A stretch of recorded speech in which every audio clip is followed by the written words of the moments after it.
Good evening, parents.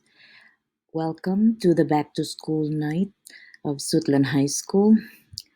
And here is my PowerPoint presentation for parents and students of Advanced Placement Statistics.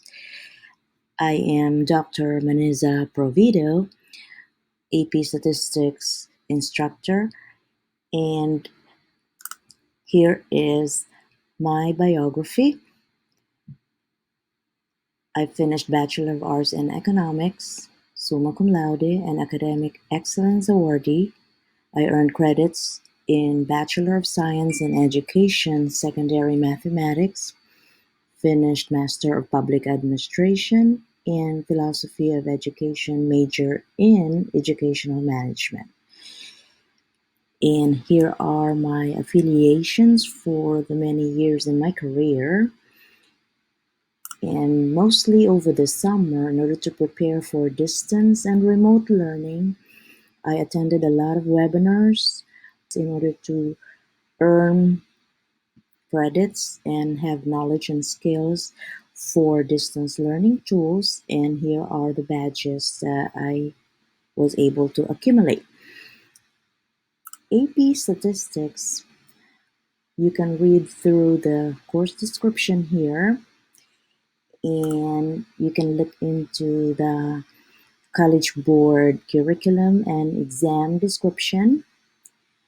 Statistics covers 9 major topics that we're going to go through the entire year in preparation for the AP exam at the end of the year in May. We have the attendance policy. So we have virtual classes on Mondays and Thursdays, second period starting at 10:10, and we end at 11:30 before they go to lunch. On Wednesdays, we have alternately A and B days, and tomorrow is an A day Wednesday where I will meet with your students in order to get them caught up with all the assignments and the learning that we have been through since week 1, then week 2, and yesterday. For attendance, the Zoom meetings usually record attendance of students, and that is where I base my school max entry for the day. I do make them complete a short Google form on the first 10 minutes of class for their own record. And students who are not present on the days that we meet during the live instruction are considered absent. But if they do have technical difficulty and could not log in and attend, all they need to do is email me, or the parent can email me about that technical difficulty, and they could still make up for the learning, they could still get caught up. And what I would do based on instructions from the county is to mark them absent, but it will not count against them because the code will be TC, which means they tried their best to join, but they just had technical difficulty.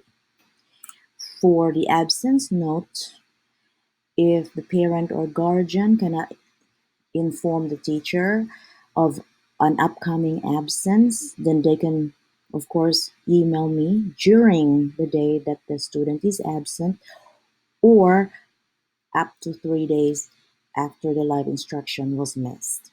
And then students would continue with their makeup work and get caught up with all the learning that was missed. So there are new instructions in terms of attendance and in terms of being on the Wednesday sessions. And as long as the student has submitted work that was assigned as independent, participated in the lesson with the teacher for 30 minutes or less, was able to check in during the appointed time on a Wednesday, was able to complete any digital tool work assigned, then the student is present for that period on a Wednesday.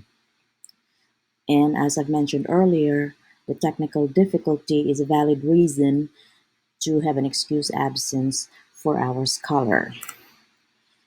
The grading policy for mathematics, the weight of assessments that come in many forms listed here that would account for 40%, while they have live instruction and they're doing classwork with their teacher in many forms, that would count for 35%.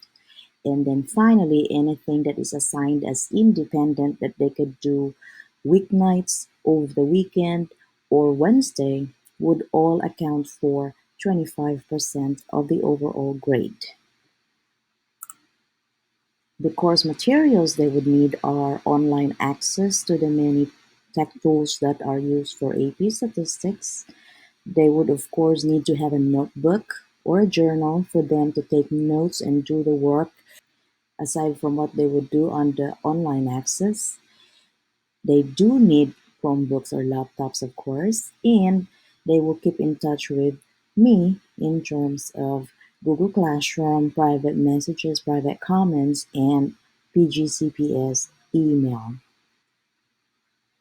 These are the many platforms that the county is providing for teachers and students to continue with distance learning. We have our Google Classroom where all the assignments are lodged. I also share with them a Google folder in their drive where all the lessons and all the learning materials are going to be housed. They would access their Clever account in order to get to the many digital tools. Screencastify is when I have asynchronous learning where I will actually record a video just like this and give them what they need in order for them to work independently.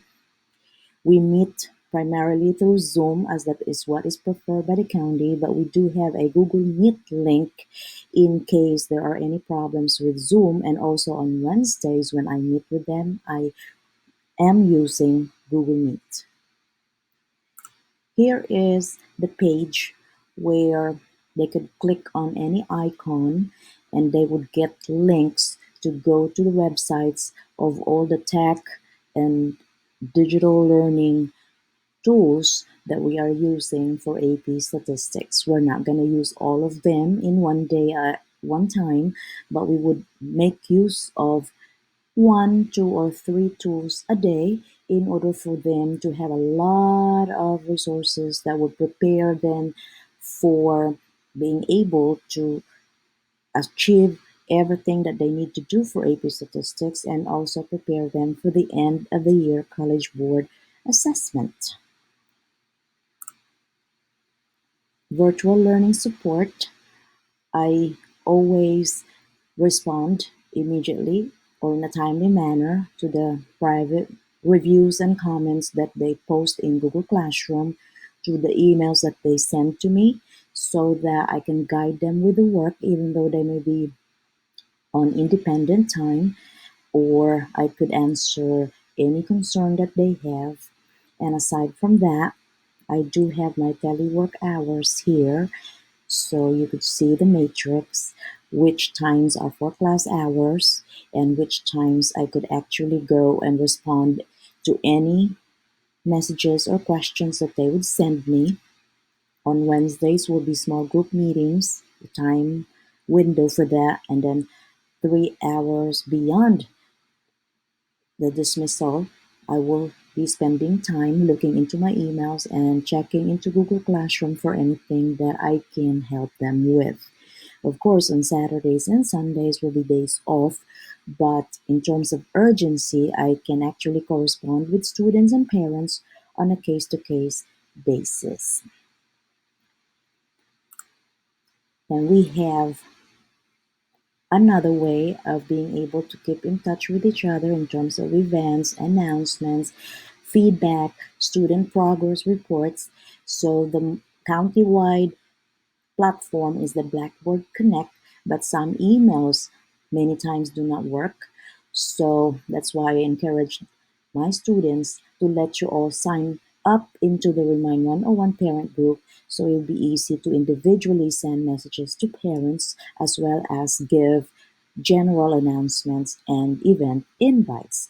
So the Remind 101 code to join my 2A AP Statistics parent group is actually in the Google Classroom, and there's a guide or steps of how to sign up, and the students have those codes and guide with them since August 29th, and it is a graded assignment as soon as the parent is able to sign up. So for those who haven't done so yet, please ask your students to give you the codes and the steps to sign up to my Remind 101 parent group. And if it is kind of challenging, I also can manually add you by giving me your phone number and email address. If you need to meet with your teachers, you could do so. You could schedule them with the counseling office, and here are the caseloads for the counselors. And there is an upcoming teacher parent conferences on October 12th, and information is forthcoming.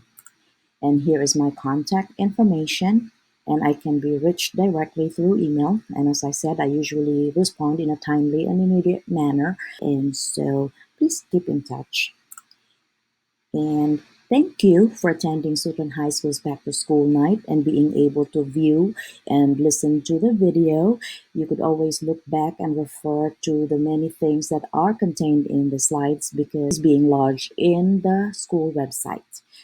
Thank you so much. And our RAMs are responsible kids, attend school daily, make good decisions, and step up academically. Have a good night.